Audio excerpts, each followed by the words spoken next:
안녕하세요, 여러분. 오늘은 우리 삶에서 가장 어렵지만 가장 필요한 주제 중 하나인 용서에 대해 이야기해 보려고 합니다. 누군가를 용서한다는 건 그 사람을 위해서가 아니라 나 자신을 위한 것이다. 이 문장을 처음 들었을 때 솔직히 저는 공감하지 못했어요. 몇 년 전 저는 오랜 친구에게 깊은 배신감을 느꼈습니다. 10년 넘게 신뢰했던 친구가 제 뒤에서 저를 험담하고 중요한 일에서 저를 따돌린 사실을 알게 되었죠. 그 순간부터 저는 분노, 배신감, 슬픔이라는 감정의 소용돌이에 빠져들었습니다. 그 친구를 마주칠 때마다 가슴이 조여들었고 그의 이름만 들어도 화가 치밀었습니다. 그런데 이상한 건 그 친구는 멀쩡히 자기 삶을 살아가는데 저만 그 감정에 발목 잡혀 하루하루를 힘겹게 보내고 있었다는 사실이었어요. 밤에는 그 사람에 대한 생각으로 잠을 이루지 못했고 일상에서도 집중력이 떨어졌습니다. 그렇게 1년이 흘렀을 때 문득 깨달았습니다. 내가 이렇게 누군가를 미워하면서 얻는 것이 무엇인가? 사실 용서는 쉽지 않습니다. 특히 깊은 상처를 받았을 때는 더욱 그렇죠. 하지만 용서하지 못하는 상태가 얼마나 우리 자신을 소모시키는지 생각해 보셨나요? 미움과 분노는 독약과 같아서 그것을 품고 있는 사람을 서서히 갉아먹습니다. 심리학자들은 용서하지 못하는 상태가 우리 몸에 실제로 부정적인 영향을 미친다고 말합니다. 만성적인 스트레스, 혈압 상승, 면역체계 약화, 심지어는 우울증과 불안장애까지 초래할 수 있다고 해요. 반면에 용서를 실천했을 때는 스트레스 감소, 더 나은 심리적 웰빙, 더 건강한 관계, 그리고 전반적인 삶의 만족도가 높아진다는 연구 결과가 있습니다. 제가 그 친구를 용서하기로 결심했을 때 처음에는 그저 용서해야겠다는 의지만 있었지 정말로 마음에서 우러나오는 용서는 아니었어요. 하지만 시간이 지나면서 놀라운 변화가 일어났습니다. 제 마음속에 있던 무거운 짐이 조금씩 가벼워지는 것을 느꼈습니다. 밤에 잠을 더 잘 자게 되었고 일상에 활력이 돌아왔어요. 용서는 과거의 잘못을 정당화하거나 잊어버리는 것이 아닙니다. 그것은 그 사건이 더 이상 우리의 평화와 행복을 지배하지 못하게 하는 결정입니다. 우리가 누군가를 용서할 때 우리는 그 사람에게 우리의 미래를 통제할 수 있는 권한을 빼앗아 오는 것입니다. 또한 용서는 반드시 화해를 의미하지 않습니다. 때로는 자신을 보호하기 위해 그 관계에서 물러나는 것이 필요할 수도 있어요. 중요한 것은 그 사람에 대한 분노와 원망을 내려놓는 것이지 그들과 다시 친해지는 것이 아닙니다. 많은 분들이 어떻게 용서하나요? 라고 물으십니다. 솔직히 말씀드리면 용서는 하루아침에 이루어지지 않습니다. 그것은 과정이고 때로는 오랜 시간이 필요해요. 제가 실천했던 방법을 몇 가지 나눠볼게요. 첫째, 자신의 감정을 인정하세요. 화가 나고 슬프고 배신감을 느끼는 것은 자연스러운 반응입니다.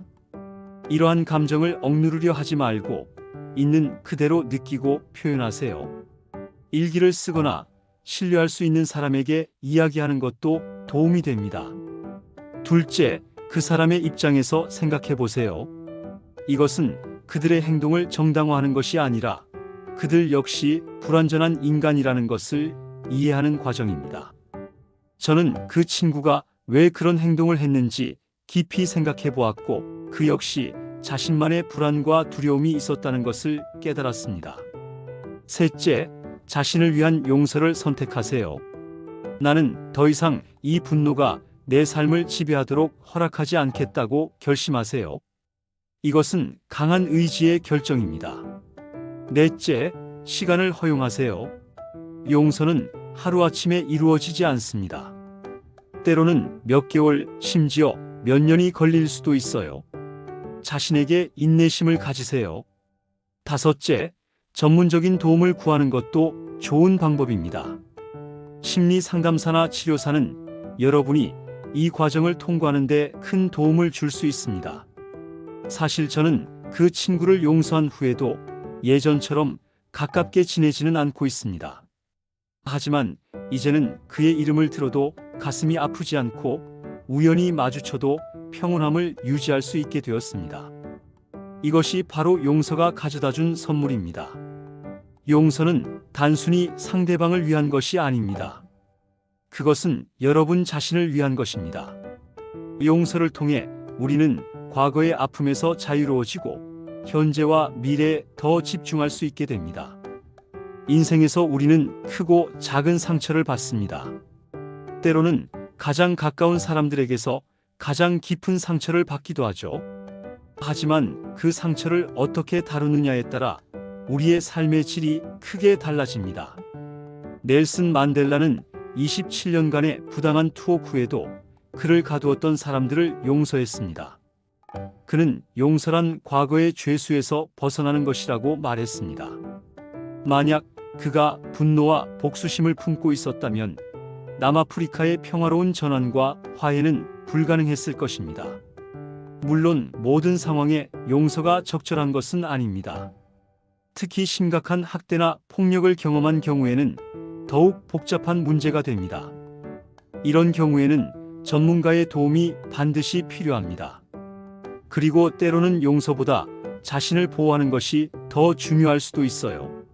그럼에도 불구하고 일상적인 갈등과 상처에서 용서를 실천하는 것은 우리 자신의 정신적, 감정적 건강을 위한 중요한 단계입니다. 용서의 또 다른 측면은 자기 자신을 용서하는 것입니다. 우리는 종종 다른 사람들보다 자신에게 더 가혹합니다. 과거의 실수나 잘못된 선택 때문에 자신을 계속해서 비난하고 자책하는 경우가 많죠. 하지만 자기 용서 없이는 진정한 치유와 성장이 어렵습니다. 제 경우 그 친구와의 관계가 악화된 것에 제 책임도 있다는 것을 인정하는 데 시간이 걸렸습니다. 저 역시 완벽하지 않았고 그에게 상처를 준 적도 있었어요. 자신의 실수를 인정하고 스스로를 용서하는 과정을 통해 저는 더 깊은 수준의 치유를 경험할 수 있었습니다. 용서는 단순한 감정의 문제가 아닙니다. 그것은 우리의 삶의 방향을 바꾸는 강력한 결정입니다. 용서를 선택함으로써 우리는 과거의 아픔에 묶여있는 대신 현재와 미래에 집중할 수 있게 됩니다. 물론 용서가 쉽다고 말하는 것은 아닙니다. 때로는 그것이 우리 인생에서 가장 어려운 과제 중 하나일 수 있어요. 하지만 그 어려움을 통과할 때 우리는 더 큰 자유와 평화를 얻게 됩니다. 제가 그 친구를 용서하기로 결심했을 때 처음에는 내가 과연 할 수 있을까? 라는 의심이 들었습니다. 하지만 한 걸음씩 나아가다 보니 어느새 그 무거운 짐을 내려놓을 수 있었습니다. 그리고 그 과정에서 저는 더 강하고 더 지혜로워졌습니다. 용서는 약함이 아니라 강함의 표현입니다. 그것은 우리가 자신의 행복과 평화를 위해 의식적인 선택을 할 수 있는 능력이 있다는 것을 보여줍니다. 여러분도 지금 누군가를 용서하지 못해 마음의 짐을 안고 계신다면 오늘 그 짐을 조금이라도 내려놓아 보세요. 그것이 여러분 자신을 위한 가장 큰 선물이 될 것입니다. 용서는 과거를 바꾸는 것이 아니라 미래를 바꾸는 것입니다. 그것은 상처를 부정하는 것이 아니라 그 상처가 더 이상 여러분의 삶을 지배하지 못하게 하는 결정입니다. 마지막으로 용서는 여정입니다. 하루아침에 모든 것이 해결되지 않을 수 있습니다. 때로는 같은 사람을 반복해서 용서해야 할 때도 있고 같은 상처에 대해 다시 용서를 실천해야 할 때도 있습니다. 하지만 그 여정을 계속 걸어갈 때 우리는 점점 더 자유로워지고 더 평화롭게 더 충만하게 살 수 있게 됩니다. 오늘 이 영상을 보시는 여러분 모두가 용서의 힘을 경험하고 그를 통해 더 행복하고 평화로운 삶을 살아가시기를 진심으로 응원합니다. 오늘 영상이 마음에 드셨다면 좋아요와 구독 그리고 알림 설정 부탁드립니다. 여러분의 응원이 더 좋은 콘텐츠를 만드는 원동력이 됩니다. 다음 영상에서 또 만나요.